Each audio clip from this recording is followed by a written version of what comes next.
Hey there, comic book fans. I'm back from the comic shop again this week on a Thursday after New Year's. Happy New Year's. And I picked up 6 comics. 4 were off my pull list.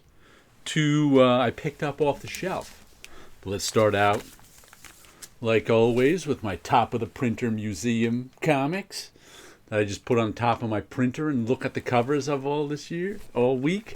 Or half week this week. This is X-Men Annual number 8, which I don't remember at all. What years did I have on it? 1984. A Steve Lealoha cover. He did the inside, too. I always liked Steve Lealoha's art. And this one is a Valiant comic. Imperium number 16. This guy right there in the suit is Toyo Harada. So this is one of the stories that start one of the villains of the Valiant universe. And I always liked his stuff. Who did this one? Clayton Henry?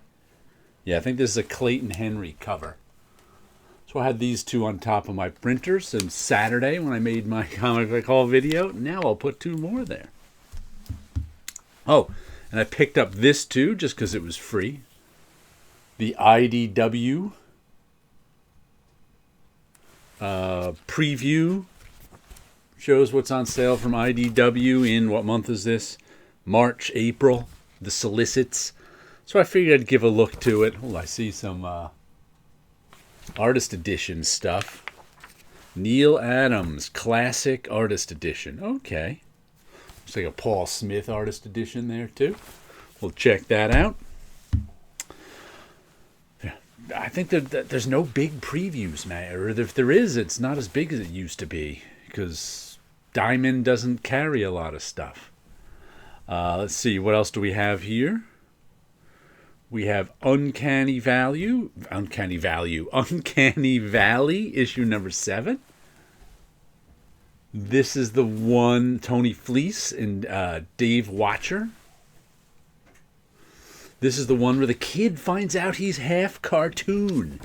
And there's this whole cartoon world that grown-ups can't see, but kids can. And he finds out his mother, is his mother half cartoon? I can't remember but he's half cartoon and he's somehow valuable to the cartoon world. So, this has been his story. And he somehow got turned into black and white, I think, at the end of the last story arc. I forget what it was. He went into this cave he wasn't supposed to go in as all these cartoon monsters were after him, cartoon bad guys. Then we've got Saga, Chapter 71, i.e. issue 71. This is the lead character's I don't know, she's a teenage girl, a young kid. That's her new best friend, this spider person. I forget that spider person's name. But this is a Saga. There's the teenage girl right there. And it's this long, sprawling space saga of this teenage girl growing up, because it's narrated by her older self. Fiona Staples' artwork's always terrific. It's always this strange, meandering, interesting story, so I like it. Her mother is one of the lead characters who...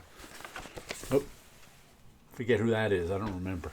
Her mother's one of the lead characters. Her father used to be a lead character, but he died. Spoiler. And he died like 2 years ago. Then what do we have here? Another Eric Larson smash hit. Savage Dragon by Eric Larson. Back from the Dead. The long-awaited return of Mr. Glum. Even though Mr. Glum's been back for a while now. I guess Mr. Glum is like an arch villain who I think he destroyed one of the Savage Dragon universes.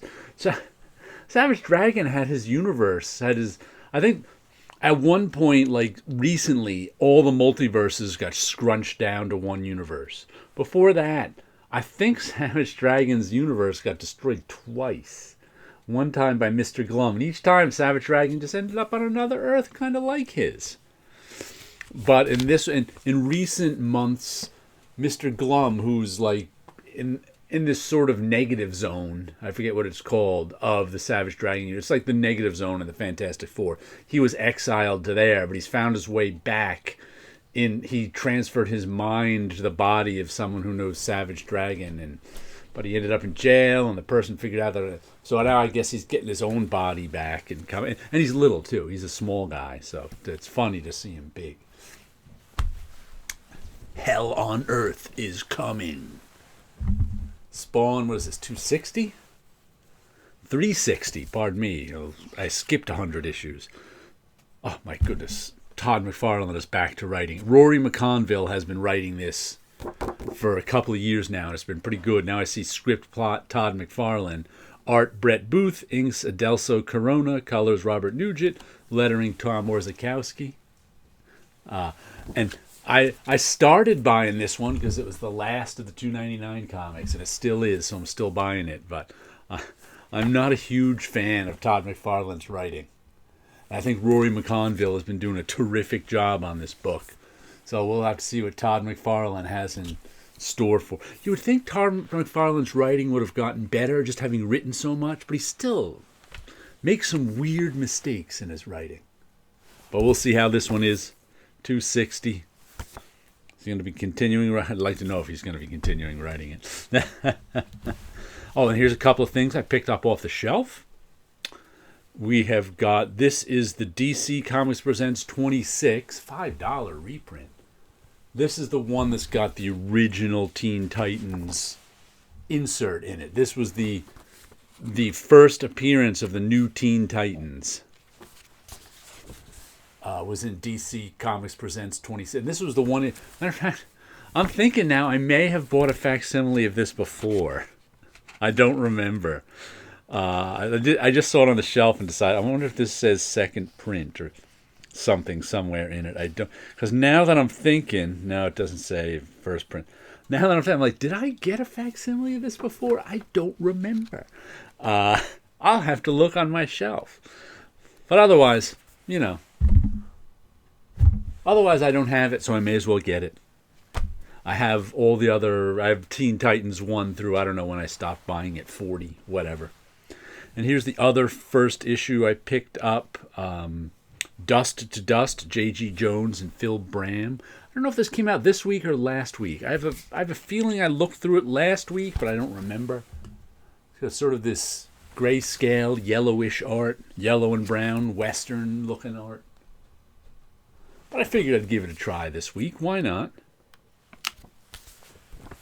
I only had 4 comics. By the way, I was just tallying up how many comics I bought last year. I think it was 407 was my total. Is your total lower or higher than mine? I don't know. Do you know? I was just tallying it up so for a blog post about my favorite comics of the year. So now see a little bit of my art. You can go to radiantcomics.com to see my blog.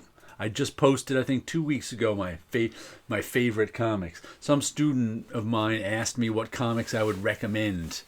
And so 3 months later, I had my list done. We've got Dreams of Things. What is this? 260. Look at that guy with a burst behind him of energy or a blue sun or something. And that fellow looking across him with his gray face and a random finger with a nice red fingernail. Not sure what that background is. I kind of like that strange, toyish looking figure looking out on us from the orange clouds and the blue sun. I like the way this one came out. A little different composition than... well, that's funny, I find myself... Like I said, as I go through and look back at these, repeating, like getting into sort of like little threads of compositions and things where I only looking back on it do I see these themes appear. And this one is definitely a theme buster for whatever I was doing at this time. Let's see, this is from 11/11, so back in November. Alrighty, there you go. Some comic books, a little bit artwork.